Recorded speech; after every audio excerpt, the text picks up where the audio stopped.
intro music. Every time we do this, this cinema gets stuck in my head. Dan Schinder here. And Steven Schinder. With our guest for the second time, we've got Aaron Emerson with us to talk about the unfolding and blossoming of a phenomenal project that we got to talk about last time you were on. This is episode 124. When was that, Steve? Or Aaron, do you even remember? Yeah, I don't remember the episode number, but it was a year ago around this time, like this week, almost to the day, I think. Time flies, and you had your lovely wife with you, which was really great. How are you? I'm great. Thank you very much for asking. I'm fine. Yeah, it's all good with everything that's going on. Can't complain. Great. And you got the house all ready for the holidays and everything. Oh, we're very chilled. We're just relaxed. I'm very fortunate because I have a lovely house, and I have we'll go into it more detail later, but I have lots of a great company that come to me to play music. Oh, nice. Backyard. And I couldn't be more happier than that. That's me. I'm fine with that. That's awesome. So let's talk about music. You know, back in October, the new 20, not 2 folks, but 20 CD set. I can't say that with a straight face. Keith Emerson Variations came out. It's an amazing body of work, and we remember that the last time, around the time it came out, there was so much demand for it that it ended up needed to being restocked. So let's talk about that. How did that make you feel to discover that so soon after it came out? Here's the thing. So after, I just want to be so real about this. It's all of his stuff after his passing, all of his music, all of the stuff that he's you know, added to, written, produced, orchestrated.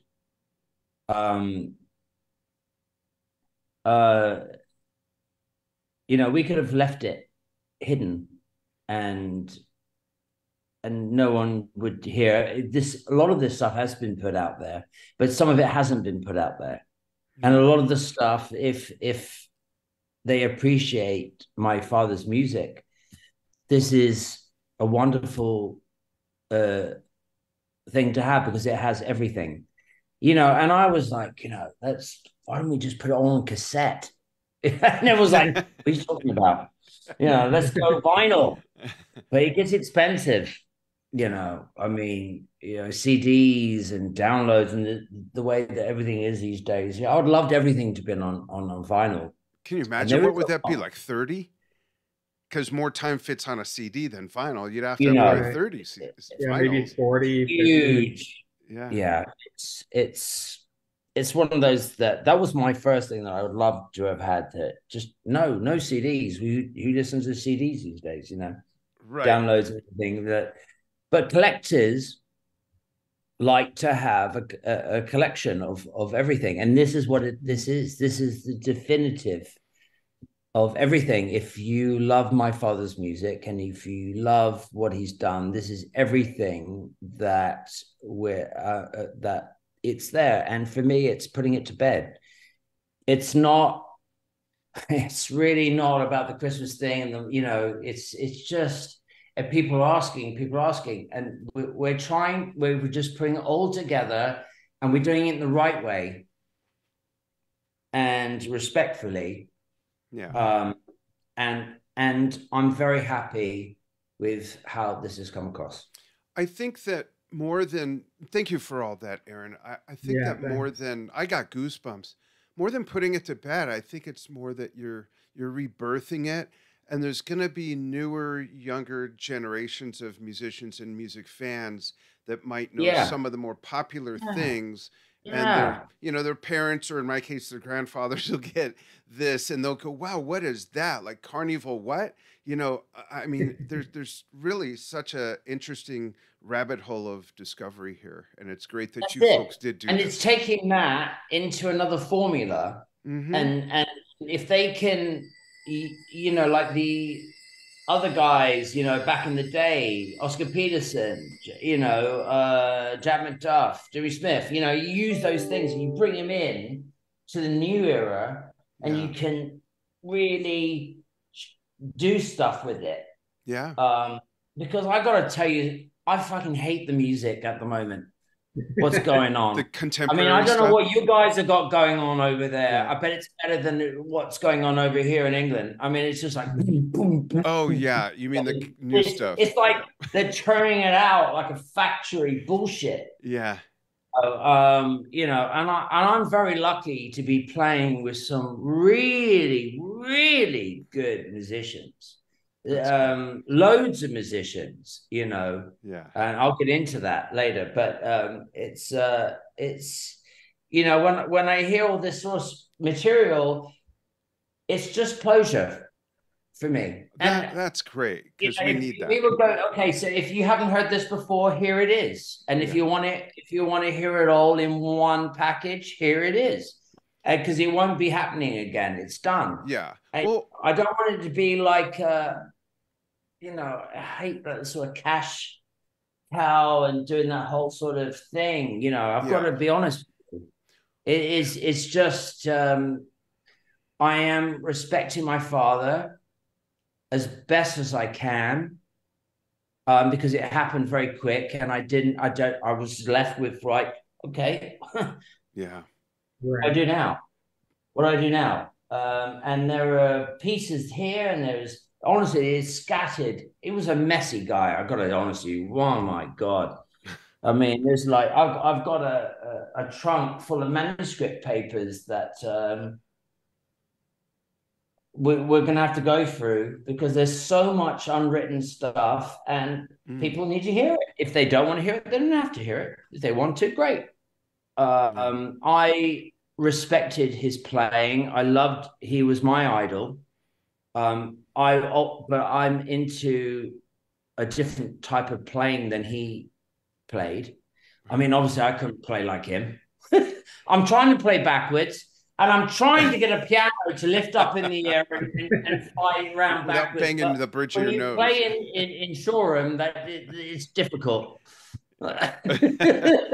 You know, I know Steve's got some very specific questions. I want to throw one more thing out there, though, first, regarding the reblossoming of all of this. One of the most, I think, amazing things about what your father's music did that very, very few others did is, for the generation I grew up with, and people a little older than me even, it brought the average music fan, well, prog fans aren't really average music fans, but all things being equal, my point is, it brought the average music fan to become familiar with music by people like Genestero and things like. Your father's responsible for bringing those influences into pop music and prog. The average music fan would have no idea about any of that wonderful classical symphonic music, and that's important. And now you're doing it again with his music, and that's just amazing. Well, I couldn't play that.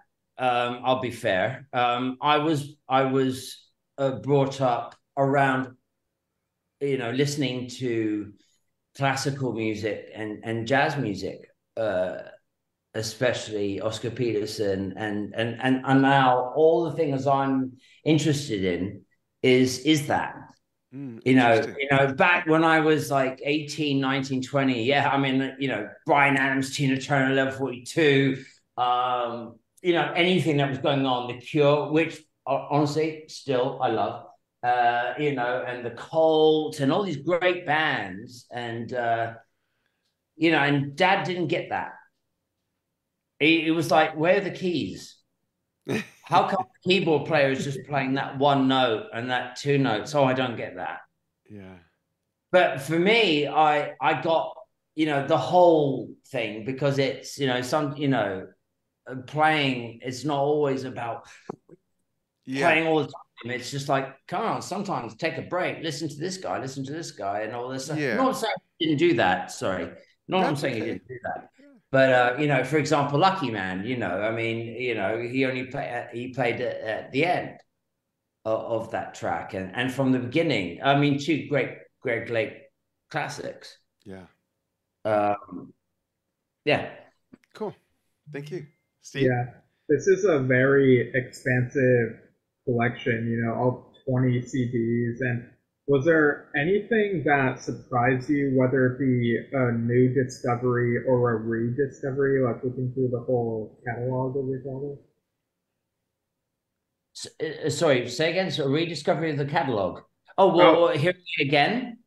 Yeah, like in this box set, was there anything that surprised you, whether it be something that was new to you or something you rediscovered? Like, what were some of the surprising? Well, good question. Thank you for that. Yeah, good question. Because Honky, for one, wasn't one of the. It was probably his first. I think it was his first Keith Emerson solo album, and that's when we were in Nassau, and it would have been 1976, 1977. And, you know, back then you didn't have the internet, you didn't have what's going on, you know, and I think it was a tax evasion situation. I think we moved out there. I think it was Switzerland first and then over there. And I don't know, I was probably 5 or 6, you know, can't complain. But I remember, you know, him playing in Compass Point Studios in Nassau and Bob Marley coming over. And my dad had a little boat that we water skied on. And they taught Bob Marley to water ski. So we're on the boat and Bob Marley's water skiing, and I mean, I don't know what I'm allowed to say on this show, but you know, you could let it fly. It's you get the idea. Yeah, it was that bad. That's what I was told by while he was water skiing by my mother. Yeah. Wow. No. Oh. No. Okay. No, but it was a fun day. It was a fun day. Taught him how to water ski. But Compass Point Studios, where they did Honky, and Life of Key Salt Key is actually a great song. I love Salt Key. It's great. I love Beach, Emerson, Lake and Palmer. Yeah. There's some good songs on there. You know, I mean, for me, looking at that where I'm at, I just wish he would have just gone rough on his Hammond and his Rhodes and just got raw rather than gone so synthesizer and commercial and tried to be like the Bee Gees cover tried to be commercial, because that's when for me, that's why they lost it. Well, I have a question about that, Aaron. They've gone back and just gone. Yeah. Well, maybe you can dispel this myth or confirm it. I heard way since that album came out, I've heard for decades since that came out that there was that maybe this isn't true, so I hope this isn't insulting, but here's what I heard. That was a screw you album to the record company because they were holding them to contract that they had to turn out one more and they wanted to be done. So they said, great, you want one more? Here you go. And they did that. Is that at all true? You know what? I have no idea. You never heard anything I actually don't know that story. Okay. Very curious. You might be right. I'll have to ask Carl next time we have him on. Atlantic? Yes. Is it Atlantic? Yeah. I don't really know. I believe they wanted. All I remember is that Armored was his name. Armored Erdogan. Yeah, it might have even been WIA at that time. Warner Electro Atlantic. He wanted to make them into a 3-minute 30 singles band. So maybe that was their Screw You album. Were coming in, which ELP were not. No. He tried. The solos weren't even 3 minutes. Genesis did it well. Yeah. Yes did it well. Yeah. You know, Pink Floyd did it well. Led Zeppelin, you know, you can't fault that. Yeah. But, you know, ELP were trying to do that. And I think with Love Beach, they were trying to become a commercial band. And living in Nassau, when you don't have what's going on in the world, back on the internet, you know, you come back to London and then you're in, Camden in the World Cafe with the Sex Pistols, and punk rock is now coming, gone, fuck you. Yeah. And they're like, the rebellion. Who are you? And then rebellion, this whole Dad's living in Nassau. He's come back to London. It's like, oh, what's going on here? Yeah. If you back now, here, you would know about what was going on, wouldn't you? Yeah. And it's funny though that it turned out that John Lydon and Dad were friends at the end of the day. I've seen some Sex Pistols films, and they slate at ELP. Oh, wow. One with what was the story when Dad was in a Camden, and what's his name from the Melody Maker? Chris Welsh. Yeah. And he grabbed him by the balls.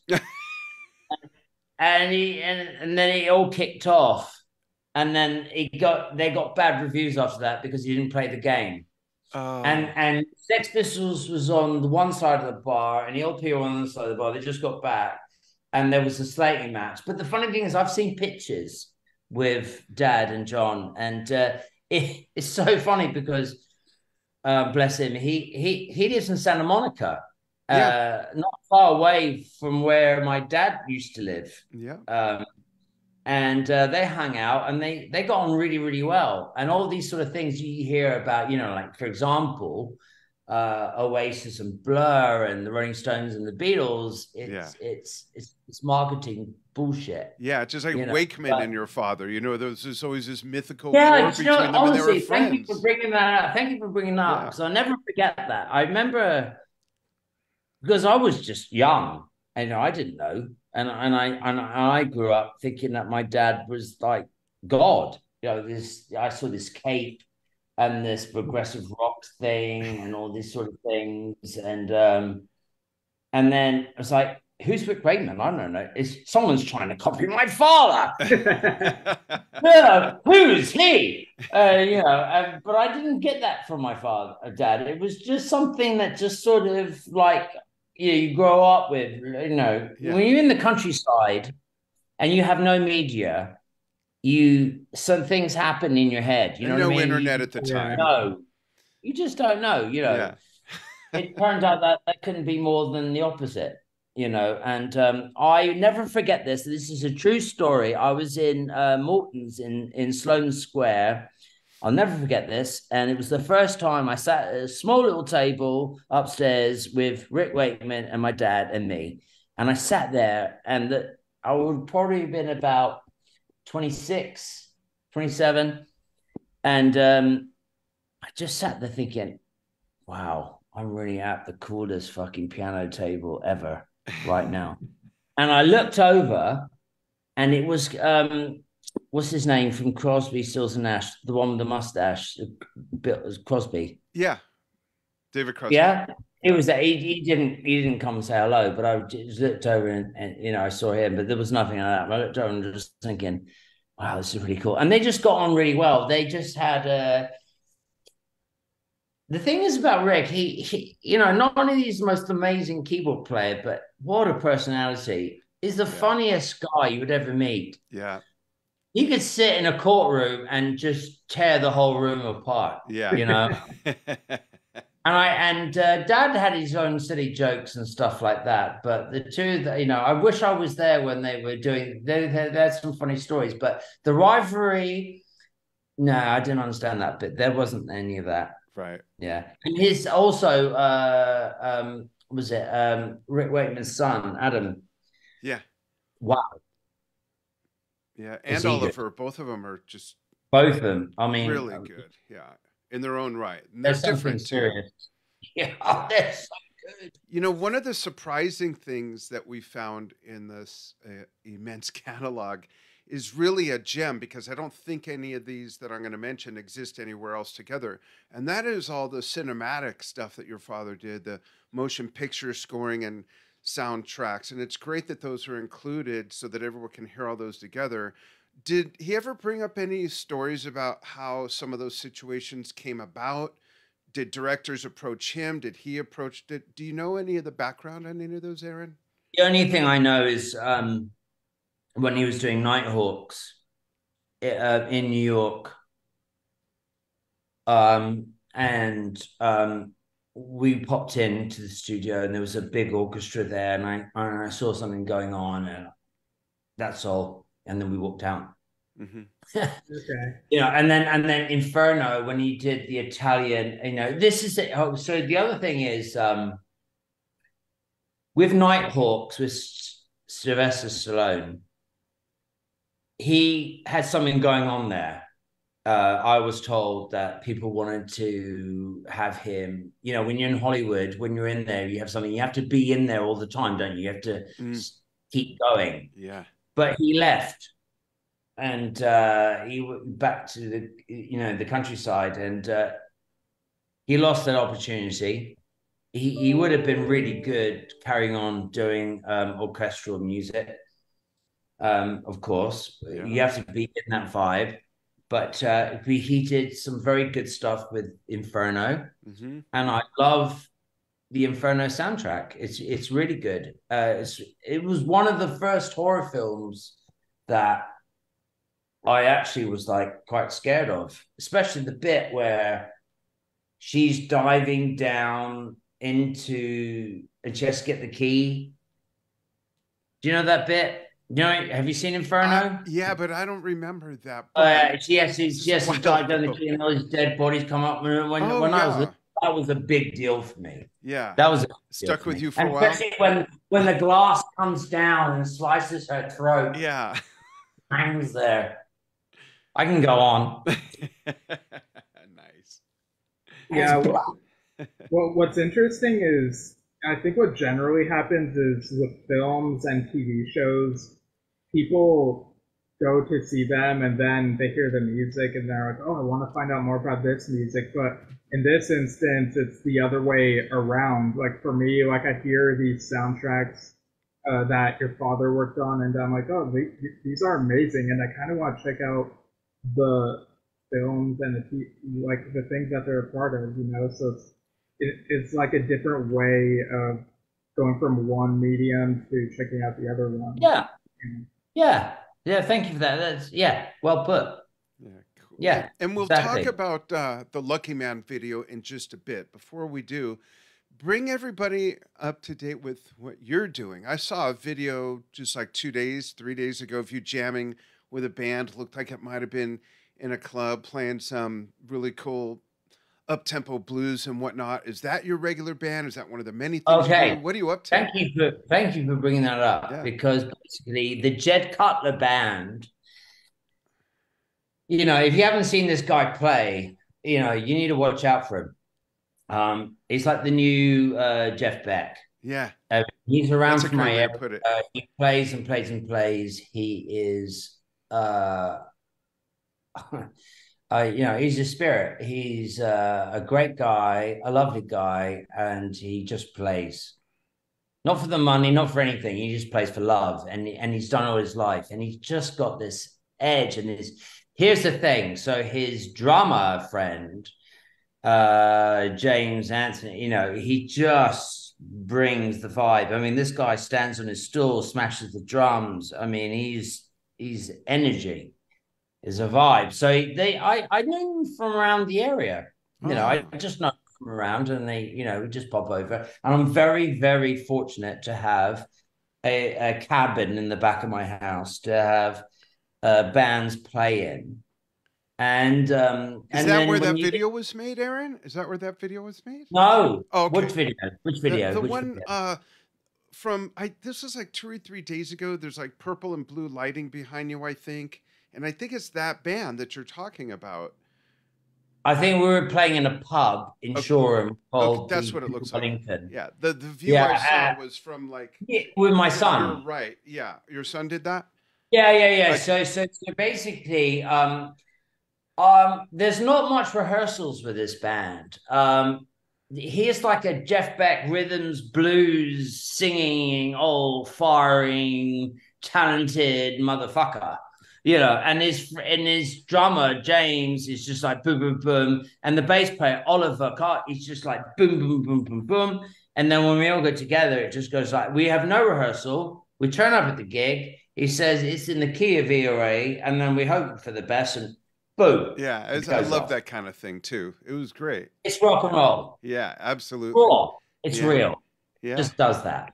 yeah. And if he's watching this, he's going to hate this, but I keep wanting to call the band the Dirty Vinyls, but he hates the word dirty. But I love the Jack Cutler band How because about it is filthy?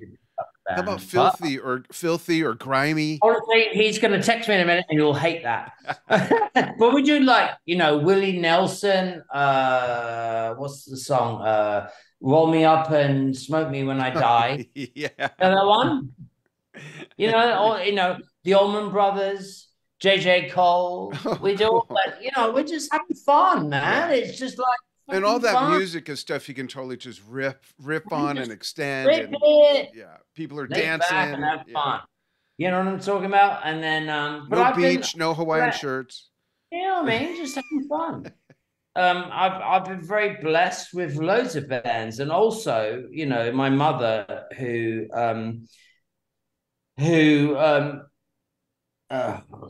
25 years now with Tim Stoll from a band called Laid Back. Do you know these guys from Denmark? I don't know. Oh, you should, because Baker Man and all of those, he has been inspiring to me as well. He is a fantastic musician, so you should hear of Tim Stoll, Laid Back. Please do. Cool, absolutely. Very good. And then I also play with a covers band, and then I have the Gyratory All Stars, which is a band that I joined, which is a 10-piece jazz funk band. Wow. Yeah, I saw the stream last year, and it was really good. Kind of a la Galactic? It's like Galactic type of a thing, or? Oh, it's like I jumped in with them because listen, guys, I'm just having fun with all of it. It's just fun. Yeah. I love the fun. We're not going to be like mega Taylor Swift people, I just love playing. And I'm so lucky to have a place where everyone can come together and just play some music and we just have fun. I got Paul who put the whole thing together. Ben the guitarist, the Jez, Joe, Will, Kevin, Nick, Jerry, the singer, who is honestly Jerry Clavier, the soul singer. He's immense. He's unbelievable. And Joe Ellis, the drummer, unbelievable.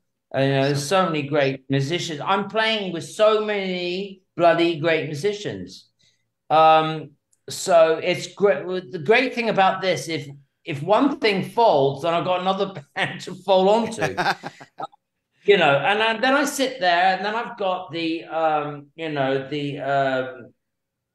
dance band. And I sit there with Ash Huntington and Kev and John, and we sit there and we do electronic music. We're doing music all the time. Basically, we're just constantly doing stuff. And I'm working with Gary and Bunge with the Dawn project from a couple of years ago, and an album's going to be coming out next year. And the Gyratory is coming next year. So there's going to be a lot coming out next year. And you know what? I just want people to hear that I'm not just playing my dad's music. Yeah. I literally all the time I am playing so much music. I want to release stuff just to show people that I'm playing and with great musicians. And it's that's great. Yeah.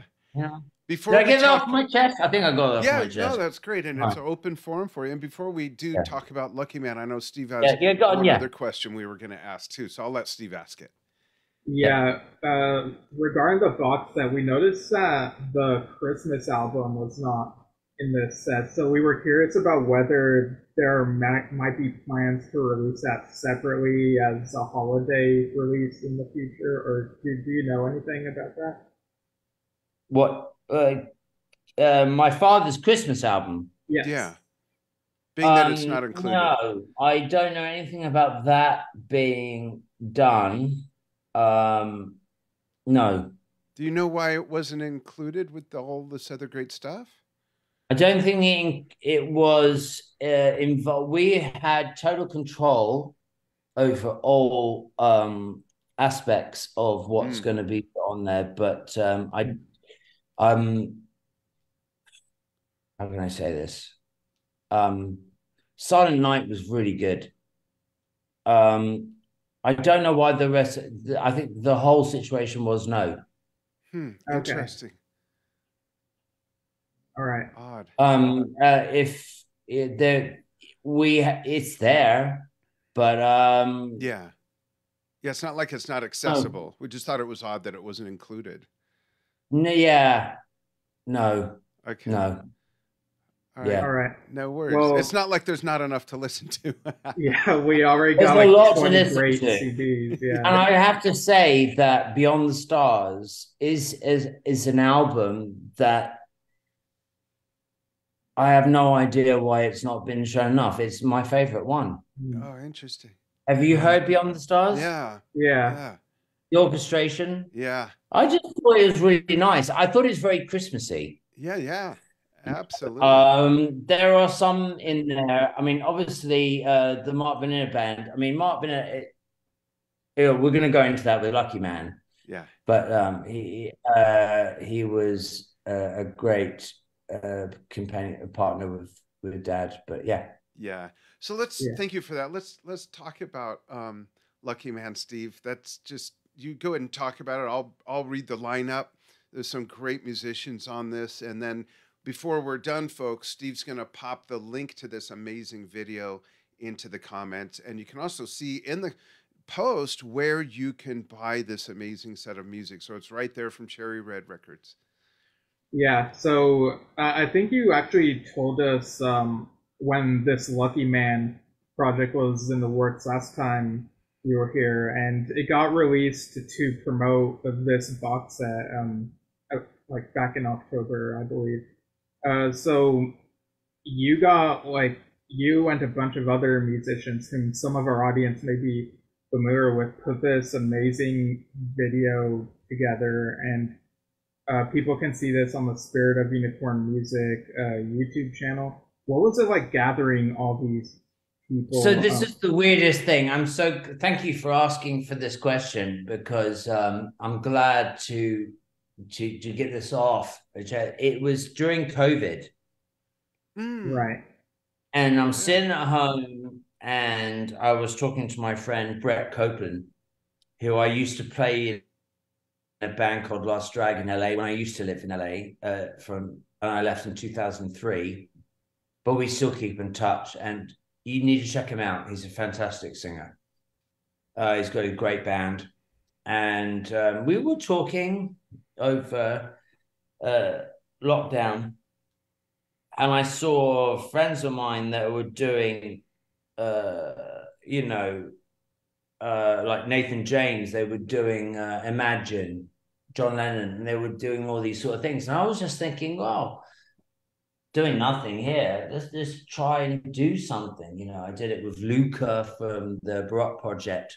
By the way, do you know the Baroque Project? Yeah.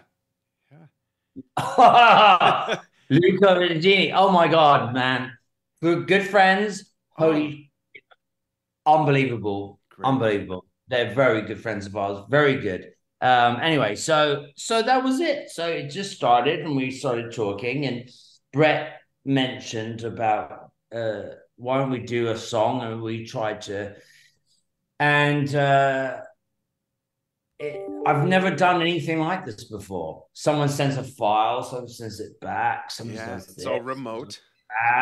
It's the weirdest thing. I was just so out of my creative space doing this, and then it was just like it went on, and it was my fault, bless Brett, but it was my fault, and I was just like, he was ill at the time.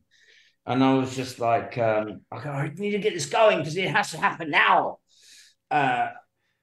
It was like 3 years later, so there was no rush. But anyway. So it just one of these weird circumstances that started happening, and Jeff Downs came in, and like, what? Jeff Downs. Yeah, if you don't mind, I'm gonna jump in and read the instrumentation Go real quick. on. Then you Go continue. on. So we've got some guy named Aaron Emerson on the Moog modular synthesizer, which we'll talk about. Nathan James on vocals, Jeff Downs on keyboards, Mark Bonilla electric guitars, Chuck Wright on bass guitars, Matt Fuller on acoustic guitars, and I spotted the mandolin being played by Rick Stalen and Zach St. John on drums. And it's an amazing rendition of this song. And one of the things I asked you different. Yeah. Well, I'm sorry. I was just going to say one of the things I asked you before we went on that I want you to please elaborate on was, folks, if you haven't seen the video yet, when you see it, you'll see Aaron playing his dad's Behemoth Moog setup at the museum where they're keeping it now. So my question, because I selfishly wanted to know before we started the show, I asked Aaron, if you don't mind me asking, did you record that at home and then go to where that unit is and play it, or are the sounds we're hearing from that unit? And you said, so no, this is the true story. So I played the line at home, MIDI, sent to EMIAC and Vince and his crew, unbelievably transposed, put it through somehow through that MIDI keyboard, through the MIDI, the Moog. Yeah. And what I played at home was transmitted through the MIDI, through that, and it came out as that sound. That's crazy. But I did not record the sound there. Do you understand? Yeah. Does that make any sense? Yeah. Yeah. I recorded it at home, and I sent the MIDI file, and he created a MIDI file for that, and it played that sound. Yeah, from it's so cool. That keyboard, from that Moog back. Yeah, very cool. Because it was in Philadelphia. Yeah. So then, when that was done, it's all sounding good, and then we've all got these great musicians coming on board, and Mark Bonilla, of course, said yes, and he'd done the fantastic keyboard guitar solo in the middle, and Chuck White from Alice Cooper and everything, he's doing the bass. And, Nathan James from Inglorious doing the vocals, and, basically I was like, oh, if we're going to continue this, I've got to be, I can't do it on the keyboard. It's going to look like cheap. It's going to look weird. So I went over to Philadelphia. I went with my friend, Matthew Farrer, who mixed with Steve Mack and mastered the track. Right. And around the corner, can't remember the name of the street, but there was a shooting, and there were 2 bullet holes and 2 casualties, and we were around the corner, and we were like, oh, I love this place. Oh shit. and then as we were walking by, there was we took pictures of the bullet holes, and the police was just like, what the hell are you doing? Get the hell out of here. And it was like, you Brits. And we're just like, this is a really bad idea. And we started running, and it was just really weird energy. And it was when we got it done. We got the when I played it, I was playing the Moog exactly the same way. And it was exactly the same sound. Yeah. But so it is, to be fair, exactly the same, because it was the sound that I was playing. And when I played it originally on the track, it was MIDI'd into that. And then I went over there and I played it on top. So it actually, yes, it was amazing. The original. That's cool. It was. And I will say 100%, yes, it is. Great. Thanks for answering that. That's cool. Yes. I know people are going to want to know, when they see it. And the only reason there's 2 reasons why we don't show it here. I wouldn't have done it otherwise, because there's no point, because that song that Greg Lake wrote when he was 12 years old, that my dad turned up late to do the solo at 9 o'clock in the evening, and he was late, and he was just like, well, okay, one of these songs, you know. And Greg Lake was a great writer, and he did it in one take. Do you know how long it took me to do that take? It took me about 54 takes. It was in the pressure. What was the hardest part? Was it navigating the portamento? Exactly right. What was the hardest part about it, Aaron? Was it navigating the portamento between the wee wee wee? Was it that, or was it the line? Well, Vince Propello got all that worked out for me. Okay. You know, I got to be honest with you. I'm a piano. I'm a Rhodes. I'm a Hammond guy. Yeah. And I like a little bit tweaking here and there. Yeah. I'm rustic. I'm organic, I'm rustic, and I just love just plowing into a band that guys know what they're doing. You're more into the Leslie than you are the oscillators. Oh no, I love the Leslie. Yeah. I love to have Leslie, but this is also heavy. Yeah. You know, and luckily enough, I had my dad's Hammond SK1. That was the last keyboard that he played at the Barbican in London. And I'm really sorry right now because the name has totally escaped me, but he knows who he is. Kev. I'm sorry. I'm so sorry. And one day I opened the door and there was this big parcel, and I opened it up and there was this keyboard and there was this note in there. And it was like, you should have this. It's your dad's, and I still have that. It's my it's Hammond, and it's so good. But he didn't have to do that. That's it could have been. It could have been. But he did that, and there's good people out there. Yeah, that's absolutely the most amazing thing. I'll never forget that. Absolutely. Very cool. So Lucky Man is such a great choice, but we're curious, were there any other songs or song titles considered? Like, I don't know, Benny the Bouncer or something. I'm literally done with it now. I mean, no disrespect, but I love my father's music. I love all of that. And my son has also played a lot of my father's music, and now he's on his own journey. How old is your son now? And he's 18. Okay. And he's a fantastic bass player.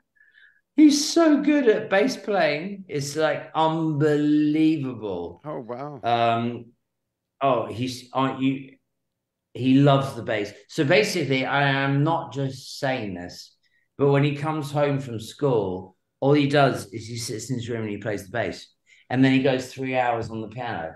Oh, this is the piano. Can you see this? Let me just do this. Yeah. There. Nice. The back. Yeah.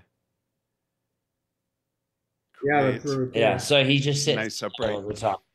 Actually, wait a second. Give me 1 second. Sure. Okay. 1 second. I don't drop it. I don't drop this in my Aaron will be right back with us, folks. There he is. Oh, good grief. Oh, shit. Is that what I think it is? Let's see. Okay, how do we do this? Oh, there. Wow. There you go. It is what I thought it was. Yeah, it's a bust of your father. Wow. Yeah. That's weird. That's amazing. That's an amazing. Can we have some music? Yeah. Can we have some music going? Dun, dun, dun, dun. It's great. Wow. How old is that? When did you have that made? Or did that would have been done in 1977. Wow. So the works years. Yeah. Yeah. So it's with Lucky Man. Put it on a rotating cake stand. I've got to find some ways. Hold on. Just keep talking. Okay. 1 second. Folks, chime in. You know, when he turned it, it kind of reminded me of the "Yours Is No Disgrace" music video. Funny. With the, yeah. Folks, chime in whether you're watching live or on the archive with your favorite work by Keith. Yeah, and I really like this holiday. He would have loved that. I put a hat on it. I've loved that. Yeah, that's great. Yeah. Great stuff. I'm gonna get so much hate mail. Yeah. No, you won't. Anyway. But yeah, Lucky Man is a great song. You know, we talked about you know, how Lucky Man is very much you like you said yourself, Greg wrote it when he was 12, but it also has your father's stamp on it with that bit toward the end especially. And when I first, you know, I was thinking about this recently, like what's my favorite Emerson, Lake and Palmer album? And I think I can probably guess Dad's, but I really do think that that first album might be my favorite. Yeah, you know, it just, mine too. Oh yeah, nice. Yeah, like mine too. You know, some bands when they have their debut album, you listen to them and you might be like, okay, they're getting there, but they're not quite to where you expect them to be. But here, that first album, they had it already. That you know, and beginning with that track, "The Barbarian," you know, instrumental. I don't know, you know, either of you can correct me if I'm wrong, but I think in the rock world, opening with an instrumental, it might be considered kind of a risk, but it was just so good, and it really displayed the influences and what the band could do, and from start to finish, like up to Lucky Man, like it's just a great album all around. Yeah. For me, I liked all of them up to Works, and then I like bits and parts of everything else. Mm-hmm. Okay. Bits and bit pieces. I thought Black Moon was interesting. There was, you know, a bit. It could have been better. Yeah. That's just me, you know. Okay. And Pirates is my favorite thing. Barry is a lovely friend of mine, and there was some stuff there. I guess it was around the area, but there was some great stuff there. In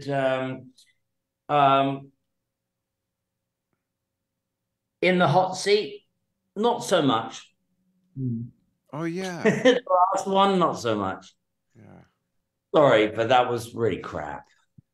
Yeah, I think Dad might have missed that one when it came out, and I told him about it later, and he's like, "Wait, what?" And that's correct. Yeah, it was bad. Yeah, and I just, you know, it's just for me when I would. Here's the thing. Okay, here's the thing, which is so frustrating.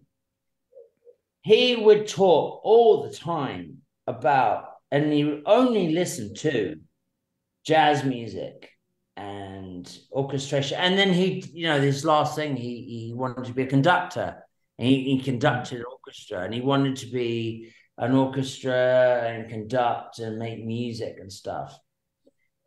You know, pop music wasn't him. Rock music, all that stuff, that wasn't the thing. You know, that wasn't his. He wasn't, you know, even if he made the best rock album, he wouldn't be interested. He was not interested in any of that. Right. You know, he didn't want to go to concerts. He didn't want to go backstage. He just wanted to go home. He just wanted to chill out. Mm-hmm. You know, he wanted to retire, and he wanted to get a cottage in Cornwall and be a fisherman. That's what he told me. He didn't want it anymore. He just didn't care. He wasn't into that. Well, like a lot of rock stars want to, you know, he wasn't into it. He just wanted to write music. He wanted to, you know, do his thing. And when his hands gave up, his two fingers, and the annoying thing is I had no idea about any of this, but the focal dystonia thing, when the muscle tissue, and I had no idea. And then I realized, looking back on videos, he's playing with like three fingers. Yeah, with the other two curled up. And he had another, at the Barbican, he had another keyboard player. And I was like, and I didn't know. I was like, why is there another keyboard player? Why can't you play that? And he didn't tell me. I started thinking that's a bit odd, you know. And there was obviously a underlying problem that we didn't know that he knew. And when you're like a sportsman or a tennis player or anybody that uses your, you know, and you can't do it anymore, it must be very difficult. Yeah. Right. And the only thing I do remember is that he did get a lot of hated emails. He got a lot of hate people coming at him saying, you need to give up your crap, your shit. You shouldn't do terrible. It is. And that hit him. And he was drinking a lot. And he was taking the wrong pills. And I think that was a thing that I didn't see him that much. But if I'd have known, I would have done more. But it's just the way it happens. Yeah. I can talk about it now. I would have crumbled years ago, but it's still painful. But it's a shame. It's such a shame. It's such a shame. He was such a lovely guy. He was such a, you know. If I may ask you, Aaron, and thanks for sharing that. I know it's such a vulnerable thing, but can you think of? Oops, I just kicked a dog. Sorry, baby. I got a dog under my desk. What's one of the biggest, most meaningful pieces of advice in life he gave you that still really sticks with you? Well, I've had two of them. And one is with Robert Berry. Whatever you do it well. And it's just been planted in my head forever. Yeah. And my father, when I was in Stonehill, and I remember I was half asleep, and he said, "You'll make it one day. You'll make it." And that's the only memories I remember. That's the only memories I remember. And I remember Greg Lake one time when I played. They were doing a show, and I was playing a little ditty, and Greg came over. And he was so interested. I'll never forget that moment. He was like, "Wow, that's really lovely what you just done." We'd never had a lot of social contact with Carl or Greg. You know, you always hear all this stuff, but Greg was always really lovely to me. Mm-hmm. And you know, when you get these guys that have all this energy, there's always going to be clashes. So it's a shame how it went, but they're right. They're all great musicians, and it's how it all ends up. Yeah. Thank you so much for joining us, and hang on the line with us a little bit after we disconnect. And folks, again, the link is right there in the post, no matter where you're watching this, and even if you're listening to it on anchor.fm/Yesshift. Go get this amazing collection. It's just, it'll turn you on to music you either don't remember hearing or that you've never heard, as well as many of your favorites through the years. Aaron Emerson here with myself, Dan Schinder, and Steven Schinder on Yesshift. Thanks for following what we do. And Steve, where can they find us? They can find us on facebook.com/Yesshift, or after the broadcast, youtube.com/@Yesshift, and you can even write to us at yesshiftpodcast@gmail.com. So thanks to everyone who tunes in. And yeah, happy holidays, and we'll see you all soon with more fun. And there's Keith.